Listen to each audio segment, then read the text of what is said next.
Cara mengatasi grogi. Oke. Pertanyaannya kan begini.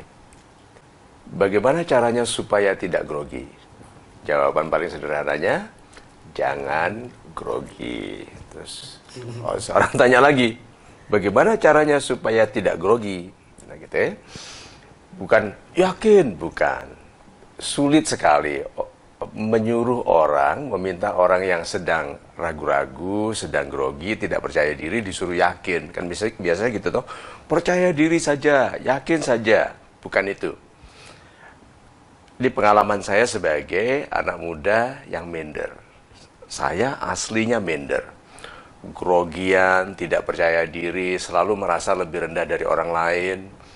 Terus satu lagi apa? Takut membuat kesalahan. Terutama di kalangan yang saya anggap orang-orangnya lebih tinggi, lebih senior, atau bahkan lebih pandai dari saya. Itu grogi. Kadang-kadang malah kami sosolan. Kami sosolan itu bilang, ini dan itu jadi satu, jadi inu, benul, gitu kan. Nah, betul dan benar. Lama-lama saya mengerti caranya. Caranya itu ikhlas. Menerima bahwa satu, kita memang muda. Dua, memang mereka lebih pandai. Mereka lebih kaya, mereka lebih senior. Begitu ikhlas, langsung ada perasaan seperti kita itu anak dari orang tua, keponakan dari paman. Tidak ada keinginan untuk bersaing. Yang kedua, tidak usah ada keinginan membuktikan diri. Kan kalau orang grogi itu ingin membuktikan diri sebanding dengan orang lain. Tidak usah. Ikhlas saja, memang kita masih muda, belum tahu. Lalu izinkan diri di dalam proses itu mencoba sebaik mungkin.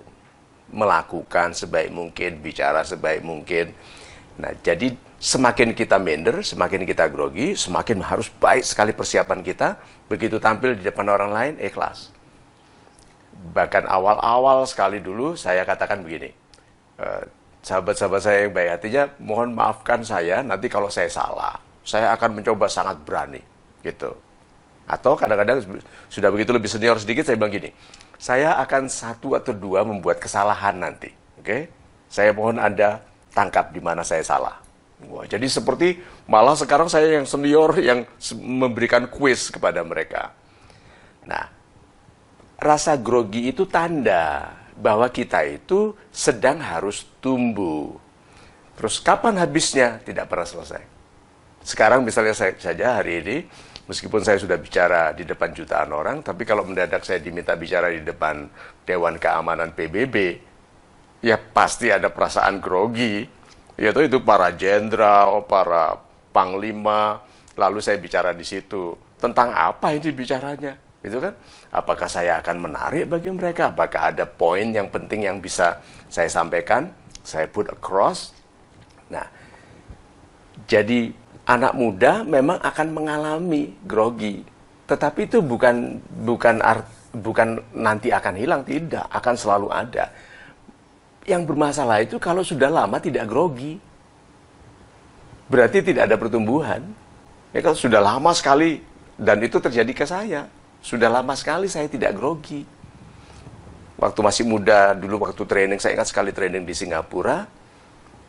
Karena nervousnya itu, begitu selesai bicara setengah jam, saya itu berbaring. Saya keluar dari ruangan training, saya berbaring di bangku.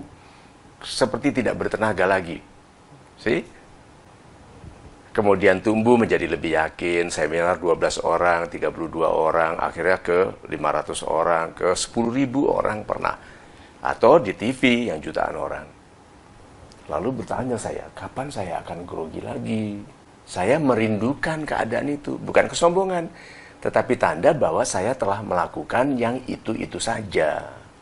Jadi anak muda yang grogi, syukuri. Itu tanda bahwa dia harus memataskan diri untuk yang lebih senior. Lebih senior. Nah, nanti semakin cepat dia mendewasa, semakin dia menyadari bahwa ternyata dia lebih nyaman sekarang berhubungan dengan orang-orang, ini tanda ya, bahwa groginya sudah selesai untuk levelnya, dia merasa nyaman dengan orang-orang yang lebih tua, yang lebih berpendidikan, yang lebih berpengaruh. Nah, kemudian ada namanya tact, ada kesesuaian, keanggunan yang sesuai untuk kelas-kelas di atas kita. Itu harus dibangun. yang membuat anak muda itu kadang grogi itu kadang-kadang merasa nanti tidak pantas untuk pergaulan yang lebih tinggi. Nah, disimpulkan, sederhananya adalah ikhlas terima bahwa kita masih muda dan belum tahu. Dua, bahwa memang kita masih harus menyesuaikan diri, izinkan diri membuat kesalahan. Salah satu formula saya adalah buat kesalahan ke 10 orang pertama setelah Anda belajar sesuatu. Setelah belajar sesuatu, izinkan 10 orang untuk mengalami kesalahan bersama kita. Bayangkan itu. Nah, satu kali salah sedih 10 kali, biasanya tidak.